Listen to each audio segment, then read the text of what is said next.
সফলতা কেৱল দুটা কলাৰ ওপৰত নিৰ্ভৰ কৰে। সেই কলা দুটা হৈছে চেষ্টা আৰু পৰিশ্ৰম।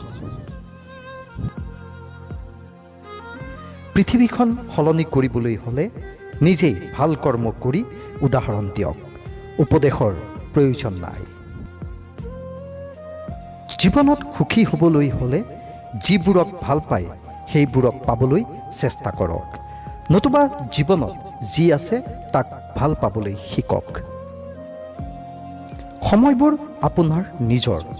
কষ্ট আৰু ইচ্ছা কৰিলে সময়বোৰক সোণৰ দৰে সজাব পাৰে। যদি বিচাৰে সময়বোৰক ভুল এজনৰ লগত কটাই নষ্টও কৰিব পাৰে।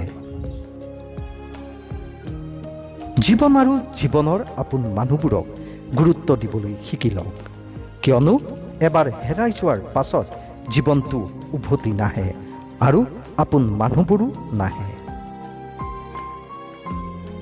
আনে যিমানেই যি নকওক কিয় আপুনি মনে মনে থাকিবলৈ শিকক, কিয়নো সূৰ্যই যিমান প্ৰখৰ ৰ'দ দিলেও পৃথিৱীৰ সাগৰক শুকুৱাব নোৱাৰে।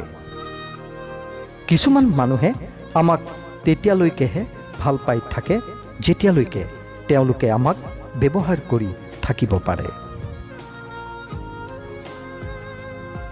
জীৱনত কেতিয়াবা ভাগৰি পৰোঁ, কেতিয়াবা নিজৰ লগত, কেতিয়াবা ভাগ্যৰ লগত, কেতিয়াবা সময়ৰ লগত আৰু কেতিয়াবা সম্পৰ্কবোৰৰ লগত। আমাৰ জীৱনটোৱেই এক প্ৰত্যাহ্বান, গতিকে জীৱনৰ অকণমান সময় যুঁজি ভাগৰি হাৰি গ'লে নহ'ব।